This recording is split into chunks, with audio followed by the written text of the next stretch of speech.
plan and strategize. So, I'm going to do that. I've been doing that. I think I've been doing that.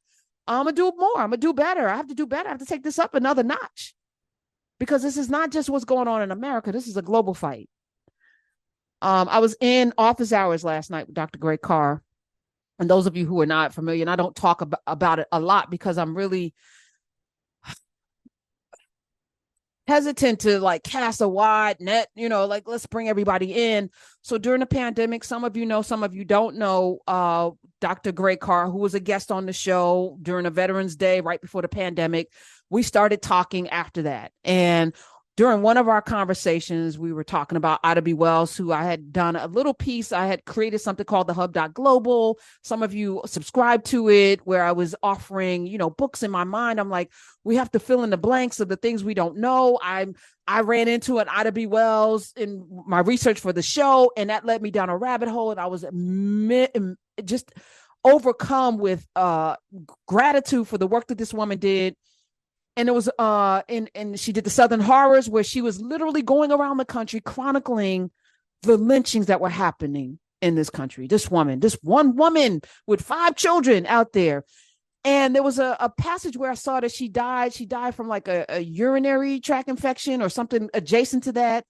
And in my mind, I'm thinking about, she couldn't just go to the bathroom. Because, while some people fighting over transgendered in bathrooms, this woman literally could not just go to the bathroom while she was out traipsing across the country, talking to family members of people who had been lynched. Death threats following her everywhere. She couldn't just stop in a Piggly Wiggly or a 7-Eleven or someplace and pee. On the train, she was relegated to a section that may or may not have a bathroom. On the buses, she had to sit at the back of the bus. Ida B. Wells was not somebody that could willfully, and she was a woman out here doing this work. So I aligned with her, and I had a conversation with Dr. Carr that was so enlightening. I asked him if I could press record, and he said, sure. And that was our first episode of In Class with Carr. And I did In Class with Carr, and I'm giving you all the full background because he was doing something with Nick Cannon, and it was In Class with Cannon. And I was like, only one person here has a PhD and a law degree that can actually educate. That was the head of the Africana Studies program at Howard University, and it wasn't Nick Cannon. And I felt like that was a little disrespectful, that if you're going to sit and talk to somebody that's an actual scholar, it should be about him. So that was how In Class with Carr was born. I became a question asker, the journalist in that, and a way to just extract all of this knowledge that this man has, that it has completely shaped and changed the way that I'm looking at the future. So during the pandemic, we were doing these things on YouTube, putting them out on YouTube, going live. And it was one particular class where we were inundated with people coming in that were absolutely either bots or, because they have strategy, right? If there's something is resonating, there's a strategy to shut it down. So that's when I knew we were actually gaining traction, when we were inundated with a lot of racist comments in the YouTube comments. And I had, while we were going with Dr. Carr, this vision of building kind of a digital library at Alexandria through conversation, because it was during one of these classes Dr. Carr was talking about. I asked him, how did people learn in Africa before enslavement? And he said, around the tree with multiple generations. Where the elder would bring forth the history of the village and fill in the blanks, and then multi-generations would pass that around, and it would be in a circle where everyone at every age would get the information. And I thought about how horrible our school system is, in the sense that we line children up in these rows where one person at the front of the classroom tells you something, you have to regurgitate that information exactly, and you get tested on it. No, this is not learning.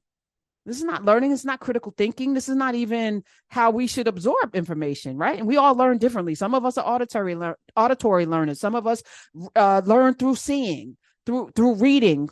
Some of us, are autodidactic, as I am somewhat. Some of us need to get it chewed up and spit into our mouths like little baby birds. But the classroom setting right now, you're either a smart student or you're not, as if people don't learn differently, and your intellect has nothing to do with how a teacher's teaching. So I said, let me create an environment where people can come in and learn at their own pace, no matter what their age is. And that was how Narrative was born. And Narrative was originally going to be a publishing house because y'all know I publish books. But it shifted during the pandemic to a learning platform. Knubia, which some of you are in, I'm in my Knubia chat right now, came because while we were streaming these videos, people were coming in disrupting. And I wanted to have a safe place where we can actually communicate while we're all learning multi-generations. There's one lady named Letty. She'll be in there with her granddaughter and her great-granddaughter.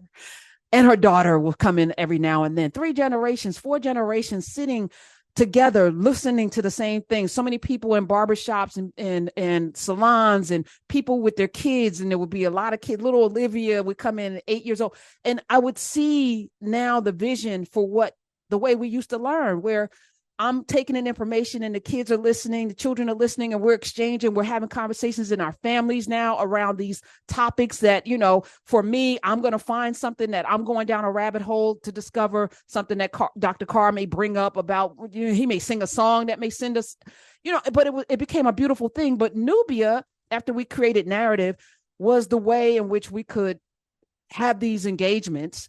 So it's not Twitter or Facebook. It was just an answer to how do we stream without having to be interrupted? And now I'm trying to figure out, what's next, right? But I'm giving you the background because things don't just happen. They happen out of a need, but also we can make things happen. I don't have a tech background. I don't have a whole lot of money. I'm just telling you, I don't have a whole lot of money. I'm not one of these Google people. But in the moment, one person with a vision with a whole lot of other people created something that to this day, when I see people out in the streets with their Knubia t-shirts and they say that I'm in, somebody will call up, I'm in Knubia, it means something to them because it means something to us, because it's something that we created together. And as I look at the future of this country, that's what it's going to require. We all are going to have to participate in this thing together. We're all on this globe, this hot ass globe, which is getting colder, which is usually the thing that follows the heat. Is the ice age. Watching Morgan Freeman, scaring the hell out of me about that too. So maybe now this will be an issue. I don't even know. But as long as it is an issue, I'm going to keep talking and cajoling and irritating and loving and teaching and growing myself, because it's not acceptable to sit in ignorance. It just should not be. None of you should be okay with that. So that's the one thing you're going to get on Urban View is some knowledge.